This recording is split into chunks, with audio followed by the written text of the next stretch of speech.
আসসালামু আলাইকুম, সবাই কেমন আছেন? আশা করি সবাই ভালো আছেন। স্বাদ ও স্বাদের গল্পের সাথে আবারও আসলাম আপনাদের জন্য স্বাদ ও লাবণ্যময় সরিষা ইলিশ।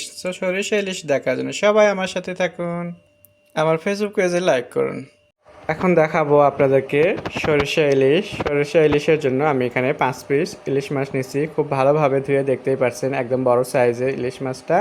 বাকিটা এখন দেখাবো আপনাদেরকে চুলোয়, বাকিটা চুলোয় দেখার জন্য সাথে থাকুন। চলে আসলাম আমি চুলোতে, আর এখানে দেখতে পাচ্ছেন খুব ভালো একটা প্যান বসে দিচ্ছি, দিয়ে আমি দিয়ে দিচ্ছি সরষের তেল। এখানে ব্লেন্ডার করে নিয়েছি 2টা পেঁয়াজ আর হালকা কয়েকটা কাঁচামরিচ তেলের সাথে। এখন এটাকে একটু ভালোভাবে আমি কষায় নেব। ব্লেন্ডারটা ধুয়ে আমি একটু দিয়ে দিচ্ছি পানি। দিচ্ছি আমি এখানে হলুদ বাটা, মরিচ বাটা, লবণ দেবো। এখন আমি 2 টেবিল চামচ সর্ষে বাটা। সর্ষে বাটাটা দেওয়ার পরে এখন সুন্দরভাবে এটাকে মিশিয়ে নিতে হবে। সরিষা ইলিশে কোনোভাবে আদা রসুন বাটা কিন্তু দেবেন না, কারণ আদা রসুন বাটা এখানে দরকার হয় না। সরিষা ইলিশের জন্য যা দিলাম এখানে এটাই এনাফ। এটাতেই খুবই সুন্দর কিন্তু একটা ঘ্রাণ এসে যাবে, আর সরিষা ইলিশটাও খেতে খুবই ভালো লাগে।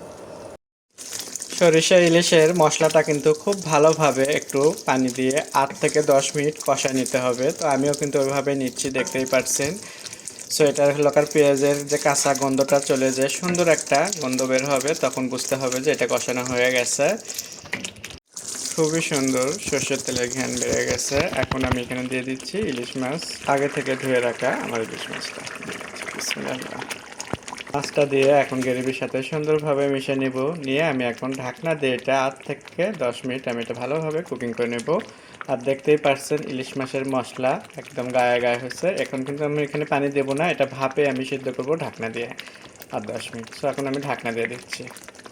একবার যদি একটু নাড়াচাড়া করে দিতেই হবে, আমি কিন্তু উল্টে দিলাম সুন্দরভাবে। একবার যদি উল্টে না দেন তাহলে কিন্তু একদমই হবে না, একটু উল্টে দিতে হবে। সো এখন আমি আবারও ঢাকনা দিয়ে রেখে দিচ্ছি। সুন্দরভাবে মাছটা কিন্তু তেলের উপর উঠে গেছে, দেখতেই পারছেন। আর নামানোর আগে আমি দিয়ে দিচ্ছি একটু আস্ত কয়েকটা কাঁচামরিচ।